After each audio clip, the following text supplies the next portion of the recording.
ഈ ഭരണപക്ഷവും പ്രതിപക്ഷവും അംഗങ്ങളായിരിക്കുന്ന ദേശീയ തലത്തിലൊരു മുന്നണിയുടെ രാഷ്ട്രീയ മുദ്രാവാക്യമായിരിക്കെ പിന്നെ എന്തുകൊണ്ടാണ് ഇവിടെ നടത്താൻ പ്രശ്നം എന്നുള്ള ഒരു ചോദ്യം നമ്മുടെ മുൻപിൽ പ്രസക്തമാണ്. ഇത് തിരഞ്ഞെടുപ്പിൻ്റെ ഈ ചൂടും ചൂരും ഉയർന്നു വരുന്ന ഘട്ടത്തിൽ കേരളത്തിലെ പിന്നോക്ക വിഭാഗങ്ങളുടെ സാമൂഹിക നീതി വിഷയത്തെ സജീവമായ ചർച്ചയ്ക്ക് വിധേയമാക്കാൻ കഴിയുന്ന തരത്തിൽ ജില്ലകളിൽ കൂടുതൽ കമ്മീഷനുകൾ പങ്കാളിത്തത്തോടുകൂടി സംഘടിപ്പിക്കുന്നതിനാവശ്യമായിട്ടുള്ള തീരുമാനം എടുക്കാൻ പോവുകയാണ് എന്നാണ് എനിക്ക് നിങ്ങളോട് സൂചിപ്പിക്കാനുള്ളത്. സമ്മതിദാനാവകാശവും നമ്മുടെ സമരായുധമാണ്. ആ പൗരാവകാശം വിനിയോഗിച്ചുകൊണ്ട് തന്നെ നമുക്ക് പോരാടണം. അപ്പോൾ കേരളത്തെ പൊതുവെ നമ്മൾ പറയുന്നത് ഒരു നവോത്ഥാനത്തിൻ്റെ നാട് എന്നാണ്, വികസിതമായ ജനാധിപത്യ പരിസരമുള്ള ഒരു നാട് എന്നാണ് പറയുന്നത്. അപ്പോൾ പിന്നോക്ക വിഭാഗങ്ങളെ സംബന്ധിച്ച് നമ്മുടെ നവോത്ഥാനത്തിൻ്റെ കേരളീയ നവോത്ഥാനത്തിൻ്റെ പിതൃസ്ഥാനത്ത് കാണുന്ന ശ്രീനാരായണ ഗുരു തുടങ്ങി ചട്ടമ്പി സ്വാമി, അതുപോലെ തന്നെ വക്കം മൗലവി, സഹോദരൻ അയ്യപ്പൻ, അയ്യൻകാളി, പിന്നെ ചാവറയച്ചൻ, അങ്ങനെ ഉൽപ്പതിഷ്ഠികളായിട്ടുള്ള എത്രയോ നവോത്ഥാന നായകരുടെ പോരാട്ടങ്ങളിലൂടെ രൂപപ്പെട്ട ഈ നാട് ഇന്നും ഈ നാടിനെ അതൊക്കെ വികസിക്കുമ്പോൾ പിന്നോക്ക വിഭാഗങ്ങളെ സംബന്ധിച്ച് നമുക്ക് ഉണർന്നിരിക്കേണ്ടുന്ന ഒരു കാലമാണ്. അത് ആമുഖമായി നിങ്ങളുടെ ശ്രദ്ധയിൽ ഞാൻ കൊണ്ടുവരികയാണ്. അപ്പം ഉജ്ജ്വലമായ ഈ ജീർണതകളെ ചെറുക്കുന്നതിന് വേണ്ടിയിട്ടുള്ള കേരളത്തിൻ്റെ ഉമ്മറത്ത് നമ്മുടെ പൂർവ്വപിതാക്കന്മാർ കത്തിച്ചു വെച്ച നവോത്ഥാനത്തിൻ്റെ നാളം കെട്ടടങ്ങാതെ സൂക്ഷിക്കാൻ നമുക്ക് കൈകോർത്ത് നിൽക്കണം എന്ന് ആമുഖമായി പറഞ്ഞുകൊണ്ട് ചില സൂചനകൾ നിങ്ങളുടെ മുമ്പാകെ വെച്ചുകൊണ്ട് ഞാൻ ഔപചാരികമായി ചടങ്ങ് ഉദ്ഘാടനം ചെയ്ത് അവസാനിപ്പിക്കാനാണ് ഞാൻ ആഗ്രഹിക്കുന്നത്. ഞാനത് കയറി വരുമ്പോൾ എല്ലാവരുടെയും മുഖത്തേക്ക് നോക്കി. അപ്പോൾ ഇന്നലെ കണ്ടതിനെ ഇന്നലെയൊക്കെ എല്ലാവരുടെയും മുഖത്തുമൊക്കെ ഈ ആശങ്കയുണ്ടായിരുന്നു, നിങ്ങളുടെ കണ്ണുകളിലൊക്കെ കാണാൻ കഴിയായിരുന്നു. ഇന്നെന്തൊക്കെയോ ഒരു കുറച്ച് ആത്മവിശ്വാസവും ആശങ്കയൊക്കെ വെടിഞ്ഞ് കുറച്ച് സന്തോഷത്തോടുകൂടി ഇരിക്കുന്നു എന്നാണ് ഞാൻ കരുതുന്നത്. അത് രണ്ട് പ്രകടന പത്രിക വായിച്ചതിൻ്റെ അടിസ്ഥാനത്തിലായിരിക്കും എന്ന് ഞാൻ മനസ്സിലാകുന്നത്. അതിൽ സന്തോഷിക്കാനൊന്നുമില്ല എന്നാണ് എനിക്ക് സൂചിപ്പിക്കാനുള്ളത്. പൊതുവിൽ നമ്മൾ അതിനെയൊക്കെ വിവക്ഷിക്കുന്നത് നടപ്പാക്കാൻ കഴിയാത്ത കാര്യങ്ങളുടെ സമാഹാരത്തെയാണ് പലപ്പോഴും നമ്മൾ പ്രകടന പത്രിക എന്ന് പറയുന്നത്. പക്ഷേ എന്തായാലും ചില ഘട്ടങ്ങളിലെങ്കിലും നമുക്ക് വിശ്വസിക്കാതിരിക്കാൻ കഴിയില്ല, നമുക്കെന്തായാലും പരിഗണിക്കാം. പക്ഷെ ഇവിടെ ചോദിച്ച ചില പ്രധാനപ്പെട്ട ചോദ്യങ്ങളുണ്ട്. ആ ചോദ്യങ്ങൾ ഒരിക്കൽ കൂടി നിങ്ങളുടെ മനസ്സിൽ അടിവരയിട്ട് അവസാനിപ്പിക്കാനാണ് ഞാൻ ഉദ്ദേശിക്കുന്നത്. കേരളത്തിലെ ഭരണപക്ഷം, അതായത് LDF, അതിന് നേതൃത്വം കൊടുക്കുന്നത് CPM ആണ്. കേരളത്തിലെ പ്രധാനപ്പെട്ട പ്രതിപക്ഷം UDF ആണ്, അതിന് നേതൃത്വം കൊടുക്കുന്നത് കോൺഗ്രസ് ആണ്. ദേശീയ തലത്തിൽ അധികാരത്തിലിരിക്കുന്ന BJPക്ക് കേരളത്തിൽ സാന്നിധ്യമില്ല. കേരളത്തിലെ ഭരണപക്ഷവും കേരളത്തിലെ പ്രതിപക്ഷവും ദേശീയ തലത്തിൽ ഇന്ത്യ എന്ന് പറയുന്ന ഒരു മുന്നണിയുടെ ഭാഗമാണ്. ഇന്ത്യ മുന്നണിയുടെ രാഷ്ട്രീയ മുദ്രാവാക്യമാണ് ജാതി സെൻസസ് നടപ്പിലാക്കുക എന്നത്. അങ്ങനെയെങ്കിൽ ആ ഇന്ത്യ മുന്നണിയുടെ ഭാഗമായ കേരളത്തിലെ ഭരണപക്ഷം LDF, അതിൻ്റെ പ്രധാനപ്പെട്ട പാർട്ടി CPM എന്തുകൊണ്ട് ഇന്ത്യ മുന്നണിയുടെ ഭാഗമായി നിൽക്കുമ്പോൾ അവർക്ക് ഇതിനൊരു മുൻകൈ പ്രവർത്തനം നടത്തുന്നത് എന്താണ് ബുദ്ധിമുട്ട്? എതിർക്കേണ്ടുന്നത് പ്രതിപക്ഷമാണ്. പ്രതിപക്ഷം എന്ന് പറയുന്നത് കോൺഗ്രസ്സാണ്. കോൺഗ്രസിൻ്റെ നേതൃത്വത്തിലുള്ള പാർട്ടിയാണ്, മുന്നണിയാണ്. കോൺഗ്രസിൻ്റെ വർക്കിംഗ് കമ്മിറ്റിയിൽ റെസൊല്യൂഷൻ പാസ്സാക്കി കേന്ദ്ര ഗവൺമെൻറ്റിനും മാധ്യമങ്ങൾക്ക് പ്രസിദ്ധീകരണത്തിന് കൊടുത്തിട്ട് ഏതാണ്ട് 1 വർഷത്തോളമാകും. രാഹുൽ ഗാന്ധി പറഞ്ഞത് ഈ ജാതി സെൻസസ് എന്ന് പറയുന്നത് എക്സ്റേ ആണെന്നാണ് പറഞ്ഞത്. നാടിൻ്റെ ഒരു അസന്തുലിതാവസ്ഥയുടെ ചിത്രം നമുക്ക് അങ്ങനെ സ്കാൻ ചെയ്തെടുക്കാൻ പറ്റുന്നൊരു കാര്യമാണ് ജാതി സെൻസസ് എന്ന് അദ്ദേഹം പറയുകയും ചെയ്തു. അങ്ങനെയെങ്കിൽ എതിർക്കാൻ പ്രതിപക്ഷവുമില്ല. ഈ ഭരണപക്ഷവും പ്രതിപക്ഷവും അംഗങ്ങളായിരിക്കുന്ന ദേശീയ തലത്തിലൊരു മുന്നണിയുടെ രാഷ്ട്രീയ മുദ്രാവാക്യമായിരിക്കെ പിന്നെ എന്തുകൊണ്ടാണ് ഇവിടെ നടത്താൻ പ്രശ്നം എന്നുള്ള ഒരു ചോദ്യം നമ്മുടെ മുൻപിൽ പ്രസക്തമാണ്. പിന്നീട് ഇവിടെ രമേന്ദ്ര പട്ടേൽ വെച്ചൊരു കാര്യമുണ്ട്. നമ്മുടെ നാട്ടിലെ 80% വരുന്ന ആളുകളുടെ ഒരു സാമൂഹിക നീതി വിഷയം പ്രശ്നം ഈ ഗവൺമെൻറ്റിൻ്റെ കൺസേൺ അല്ല എന്ന് വരുന്നുവെങ്കിൽ നമുക്ക് ഒരു ക്ഷുഭിതമാകാതിരിക്കാൻ പറ്റും. ഇതിനെയൊക്കെ നമുക്കിങ്ങനെ അംഗീകരിച്ച് മുന്നോട്ട് പോകാൻ പറ്റും. നിങ്ങളൊന്ന് ആലോചിച്ച് എല്ലാ തിരഞ്ഞെടുപ്പുകളിലും തിരഞ്ഞെടുപ്പിൻ്റെ അജണ്ടകളുണ്ടാകും. ഇപ്പോൾ ശബരിമല പ്രശ്നമാണ്. ശബരിമല എന്ന് പറഞ്ഞാൽ കേരളത്തിലെ ന്യൂനപക്ഷത്തിൻ്റെ പ്രശ്നം മാത്രമാണ്, എല്ലാവരും ബാധിക്കുന്ന പ്രശ്നമൊന്നുമല്ല. പക്ഷെ ഒരു തെരഞ്ഞെടുപ്പിനെ നിയന്ത്രിച്ചത്, അതിൻ്റെ ദിശ നിർണ്ണയിച്ചത് ശബരിമലയാണ്. അടുത്ത തെരഞ്ഞെടുപ്പ് വന്നപ്പോഴും ശബരിമല കൊണ്ടുവന്നു. ഈ തെരഞ്ഞെടുപ്പിൽ വിവാദങ്ങൾ അരങ്ങ് തകർക്കുകയാണ്. 80% വരുന്ന മനുഷ്യരുടെ സാമൂഹിക നീതി വിഷയം ഈ തിരഞ്ഞെടുപ്പിൻ്റെ അജണ്ടയല്ല എന്ന് വന്നാൽ അജണ്ടയാക്കാൻ കഴിയുന്ന പ്രതികരണശേഷിയിലേക്ക് നമ്മൾ ഉയർന്നിട്ടില്ല എന്നതാണ് എൻ്റെ വ്യാഖ്യാനം. അതിന് നമുക്ക് കഴിയുമോ എന്നുള്ളതാണ് നമ്മൾ ഗൗരവമായി പരിഗണിക്കേണ്ട വിഷയം. ഇവിടെ നമ്മുടെ ഈ സമര സംഘടന പിറവി എടുത്തിട്ട് ഏതാണ്ട് 1.5 മാസമേ ആകുന്നുള്ളൂ. ഫെബ്രുവരി മാസം 15-ാം തീയതി തിരുവനന്തപുരത്ത് ഒരു ഹോട്ടൽ മുറിയിൽ 50ഓളം സംഘടനകൾ ചേർന്നിരുന്ന് യോജിച്ച പ്രക്ഷോഭത്തിന് തീരുമാനമെടുക്കുന്നു. എന്നെ അതിൻ്റെ സാരഥ്യത്തിലേക്ക് നിയോഗിക്കുന്നു. ആ ഒരു നിയോഗമാണ് ഇവിടെ രാജസാർ പറഞ്ഞതുപോലെയുള്ള, എന്നെക്കുറിച്ച് കുറേ കാര്യങ്ങൾ പറഞ്ഞു. പക്ഷെ എന്നെ നിയോഗിച്ചതാണ്. ആ നിയോഗം ഞാൻ ഏറ്റെടുത്ത് പ്രവർത്തിക്കുകയാണ്. പക്ഷെ ഇപ്പോൾ 50-ൽ തുടങ്ങി ഏതാണ്ട് 70ഓളം സംഘടനകൾ ഇപ്പോൾ ഈ പ്ലാറ്റ്ഫോമിൻ്റെ ഭാഗമാണ്. നമ്മളെന്ത് ചെയ്തു? പ്രത്യക്ഷ പ്രക്ഷോഭം, ഗവൺമെന്റിന്റെ ഭാഗത്തു നിന്ന് അനുകൂല നിലപാടില്ലാതെ വന്നപ്പോൾ പ്രത്യക്ഷ പ്രക്ഷോഭം വേണം എന്ന് തീരുമാനിച്ചു. കഴിഞ്ഞ മാർച്ച് മാസം 5-6 തീയതികളിൽ രാപ്പകൽ സമരം സംഘടിപ്പിച്ചു. വലിയ പ്രാതിനിധ്യത്തോടുകൂടി രാപ്പകൽ സമരം സംഘടിപ്പിച്ചു.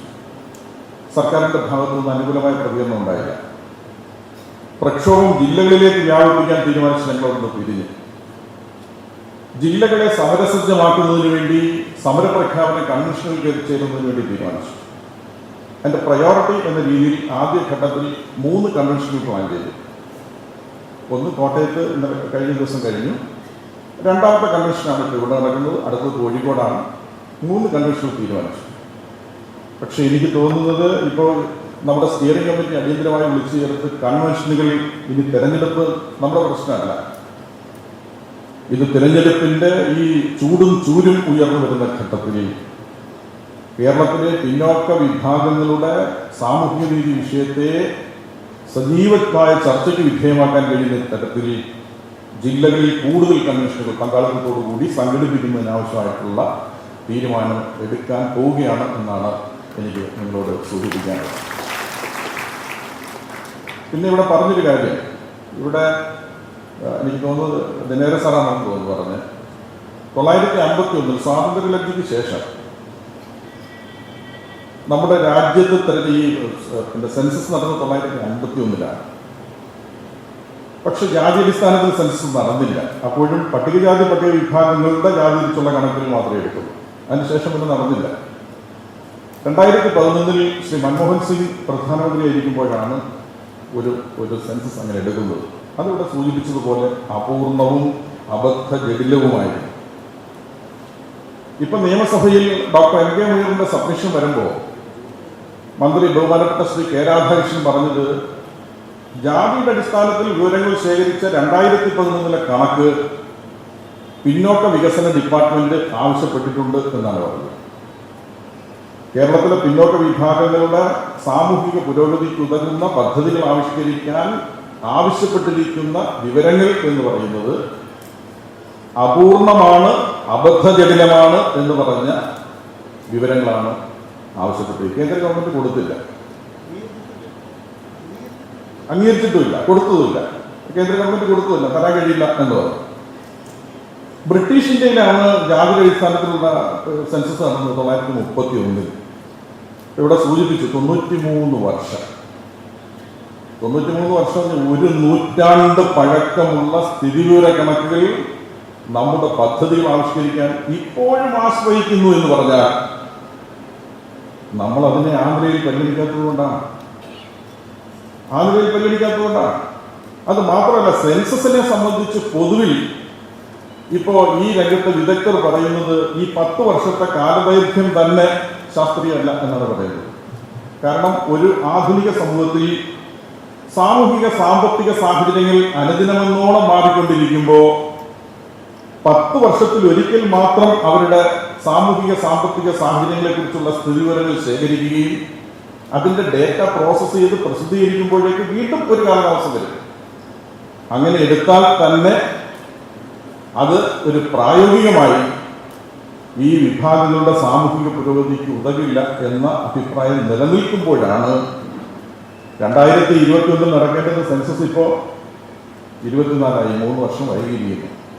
ഇപ്പോഴും അത് ഒരു നടക്കുന്ന ഒരു അനിശ്ചിതത്വത്തിൽ നിൽക്കുകയാണ്. അതിനെ സൂചിപ്പിക്കുന്ന ഒരു കാര്യം, ജവഹർലാൽ നെഹ്റുവിൻ്റെ അന്ന് തുടങ്ങിയ അല്ലെങ്കിൽ അന്ന് അംഗീകരിക്കാത്തൊരു കാര്യം ചെറുമകൻ അംഗീകരിച്ചു എന്ന ആശ്വാസമാണ് പ്രേമേന്ദ്ര സാറോട് പറഞ്ഞത്. ആശ്വാസം കൊള്ളവൻ നിങ്ങൾ ആലോചിച്ചത് 90-ൽ മണ്ഡൽ കമ്മീഷൻ വന്നതിന് ശേഷം അന്ന് ഉയർന്നതിന് ചോദ്യം ഇപ്പോഴും പ്രസക്തമാണ്. മണ്ഡൽ വിധി നിർണ്ണയിക്കുമോ, മന്ദിർ വിധി നിർണ്ണയിക്കുമോ എന്ന ചോദ്യം ഇന്ത്യയിൽ ഉയർന്നു വന്ന ചോദ്യമാണ്. കോൺഗ്രസ് പരിഗണിക്കുന്നത് ഒരു 2ാം മണ്ഡലായി പിന്നോക്ക വിഭാഗങ്ങളുടെ മോചനത്തിനും മോക്ഷത്തിനും വേണ്ടി ഇപ്പോൾ അവതരിപ്പിച്ചിട്ടുള്ള ജാതി സെൻസസും വിവരങ്ങളുടെ അടിസ്ഥാനത്തിൽ പരിരക്ഷകളിൽ പുനഃക്രമീകരിക്കും എന്ന് പറയുന്ന കോൺഗ്രസിന്റെ പ്രഖ്യാപനം ഗുണം ചെയ്യുമോ ഇല്ലയോ എന്നുള്ള ചോദ്യമുണ്ട്. അപ്പുറത്ത് മന്ദിർ വിധി നിർണ്ണയിക്കുമോ എന്നുള്ള ചോദ്യമുണ്ട്. ഇപ്പൊ ക്ഷേത്രമൊക്കെ ഉദ്ഘാടനം ചെയ്തിട്ട് വന്നു നിൽക്കുകയാണ്. ഈ തിരഞ്ഞെടുപ്പിൽ മന്ദിറാണ് വിധി നിർണ്ണയിക്കുന്നതെങ്കിൽ മണ്ഡൽ ഉപേക്ഷിക്കപ്പെടും എന്ന് നാം കരുതേണ്ടിയിരിക്കുന്നു. ആ ജാഗ്രത നമുക്കുണ്ടാകണം. അതുകൊണ്ട് നമുക്ക് അതിൽ ആശ്വാസം കൊള്ളാനില്ല. അതാണ് എനിക്ക് ആ കാര്യത്തിൽ സൂചിപ്പിക്കാനുള്ളത്. അതുകൊണ്ട് പ്രിയമുള്ളവരെ, ഈ ഇവിടെ പറഞ്ഞതുപോലെ ഈ ഒരു ന്യൂനപക്ഷമാണ് ഇപ്പം നമ്മളുടെ വിഭവങ്ങളുടെയും അധികാരത്തിൻ്റെയും വലിയ അളവും കൈയാളുന്നത്. അപ്പോൾ അംഗസംഖ്യ കൊണ്ട് ന്യൂനപക്ഷമായ ഒരു വിഭാഗത്തെ അധികാരം കൊണ്ട് ഭൂരിപക്ഷമാക്കി കൊടുക്കുകയാണ് നമ്മുടെ ഗവൺമെൻറ്റുകൾ ചെയ്തത്. ഏതാണ്ട് 76% ദേശീയ തലത്തിൽ 76% അധികാരം കൈയാളുന്നത് ഒരു ന്യൂനപക്ഷമാണ്. അതുകൊണ്ടാണ് ഈ രാഹുൽ ഗാന്ധി അടുത്ത സമയത്ത് പറഞ്ഞത് 90 സെക്രട്ടറിമാരിൽ 3 പേർ മാത്രമാണ് പിന്നോക്കക്കാരുള്ളത് എന്ന കണക്കുകൾ നമ്മുടെ രാജ്യത്തിന് മുൻപാകെ പറയുകയുണ്ടായി. അപ്പോൾ ഈ കണക്കുകൾ പുറത്തു വന്നാൽ ഈ ഗവൺമെന്റുകൾ ചെയ്ത പിന്നോക്ക വഞ്ചന ബോധ്യപ്പെടും എന്നുള്ളത് കൊണ്ടാണ് ഈ കണക്കുകൾ പുറത്തു വരാൻ ആഗ്രഹിക്കാത്തത് എന്ന കാര്യം കൂടി നമ്മുടെ മുൻപിലുണ്ട്. പിന്നെ ഇവിടെ ഒരു പ്രശ്നം, ഇവിടെ പറഞ്ഞൊരു പ്രശ്നം, കേന്ദ്ര ഗവൺമെന്റ് ഇത് ചെയ്യത്തില്ല. കാരണം 2021 പാർലമെന്റിൽ ഈ വിഷയം വരുമ്പോൾ പ്രധാനമന്ത്രി പാർലമെന്റിൽ പറഞ്ഞു, പട്ടികജാതി പട്ടികവർഗ വിഭാഗങ്ങളുടെ ജാതി തിരിച്ചുള്ള കണക്കുകൾ എടുക്കുന്നതിൽ ഗവൺമെന്റ് എതിരല്ല, പക്ഷെ ബാക്കി എടുക്കുന്നതിനെ സംബന്ധിച്ച് അനുകൂല നിലപാട് കേന്ദ്ര ഗവൺമെന്റ് സ്വീകരിച്ചില്ല. അപ്പോൾ അവർ ഇതിന് തയ്യാറല്ല. മാത്രമല്ല, അതൊരു വരേണ്യ പാർട്ടിയാണ്. മറ്റൊന്ന്, വിവേചനങ്ങളിലൂടെ നിലനിൽക്കാൻ ആഗ്രഹിക്കുന്ന ഒരു രാഷ്ട്രീയ സംവിധാനമാണ്. അപ്പോൾ തീർച്ചയായും അവരത് ചെയ്യാൻ ആഗ്രഹിക്കുന്നില്ല. പിന്നെ ചെയ്യേണ്ടുന്നത് നമ്മുടെ മറ്റ് പാർട്ടികളും മുന്നണികളും ഗവൺമെന്റുകളുമാണ്. കേരളം ഭരിക്കുന്ന ഗവൺമെന്റിനെ സംബന്ധിച്ച് ഈ നിയമസഭയിൽ സബ്മിഷൻ വന്നപ്പോൾ അന്ന് മന്ത്രി ശ്രീ കെ രാധാകൃഷ്ണൻ പറഞ്ഞത് സംസ്ഥാന ഗവൺമെന്റിന് പരിമിതികളുണ്ട്. പരിമിതി എന്ന് പറയുന്നത് വിവരങ്ങൾ ജാതിയുടെ അടിസ്ഥാനത്തിൽ ശേഖരിച്ചാലും ഒരു വിചിത്രമായ മറുപടിയാണ്. ദേശീയ തലത്തിൽ വിശകലനം ചെയ്യുന്നതിന് പരിമിതികളുണ്ടാവും എന്നാണ്. എത്ര വിചിത്രമാണെന്ന് നോക്കൂ. സംസ്ഥാനത്ത് ഈ ജാതിയുടെ അടിസ്ഥാനത്തിൽ വിവരങ്ങൾ ശേഖരിച്ചാലും ദേശീയ തലത്തിൽ അത് വിശകലനം ചെയ്യുന്നതിന് പരിമിതി ഉണ്ടാകും. അതുകൊണ്ട് ദേശീയ തലത്തിൽ തന്നെയാണ് ഈ സെൻസസ് നടക്കേണ്ടത് എന്ന വിചിത്രവാദമാണ് സംസ്ഥാന ഗവൺമെന്റ് ഉന്നയിച്ചത്.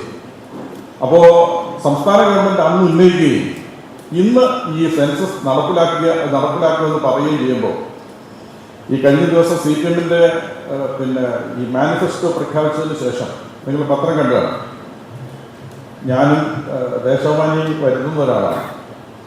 അപ്പം ഞാൻ അതിൻ്റെ എഡിറ്റോറിയൽ വളരെ ഗൗരവമായി ഈ വിഷയങ്ങളെ സംബന്ധിച്ച് പ്രതിപാദിച്ചിട്ടുണ്ട്. അതിൻ്റെ ഫ്രണ്ടിൽ വളരെ ബോൾഡായിട്ട് ജാതി സെൻസസ് നടപ്പിലാക്കും എന്ന് പറഞ്ഞതിന് ശേഷം എഡിറ്റോറിയൽ പേജിൽ മാനിഫെസ്റ്റോയിൽ പറഞ്ഞിരിക്കുന്ന ഓരോ വിഷയങ്ങളെ സംബന്ധിച്ചും വളരെ ഡീപ്പായിട്ടുള്ള റൈറ്റപ്പ് ഉണ്ട്. പക്ഷേ ജാതി സെൻസസിനെ സംബന്ധിച്ച് അത് എവിടെയും എഡിറ്റോറിയൽ പേജിൽ പരാമർശിച്ചിട്ടില്ല. ഒന്നും പറഞ്ഞില്ല. അതുപോലെ തന്നെ എഡിറ്റോറിയൽ നോക്കിയാൽ ഞാൻ വിചാരിച്ചു വരികൾക്കിടയിൽ എന്തെങ്കിലും വായിച്ചെടുക്കാൻ പറ്റുമോ എന്ന് കരുതിയിട്ട് ഒരുപാട് തവണ ആവർത്തിച്ച് വായിച്ചു. അപ്പൊ എഡിറ്റോറിയലിലും ഒന്നും പറഞ്ഞിട്ടില്ല. അപ്പം നമ്മൾ ഈ പ്രഖ്യാപനത്തിൽ ആശ്വാസം കൊള്ളണ്ട എന്ന് ഞാൻ ആദ്യം പറഞ്ഞത് അതുകൊണ്ട് തന്നെയാണ്. പിന്നെ കോൺഗ്രസ് ഇവിടെ പറഞ്ഞു, കോൺഗ്രസിന്റെ പ്രകടന പത്രികയിൽ പറഞ്ഞു. അത് പറയുമ്പോൾ നമ്മളൊരു കാര്യം മനസ്സിലാക്കേണ്ടത്, നമ്മുടെ സംസ്ഥാനത്തിന്റെ അതിര് പങ്കിടുന്ന സംസ്ഥാനമാണ് കർണാടക. കർണാടകയിൽ ജാതി സെൻസസ് നടത്തിയപ്പോൾ കർണാടകയിലെ 2 പ്രധാനപ്പെട്ട സമുദായങ്ങളാണ് ഒക്കലിംഗ, ലിംഗായത്ത്.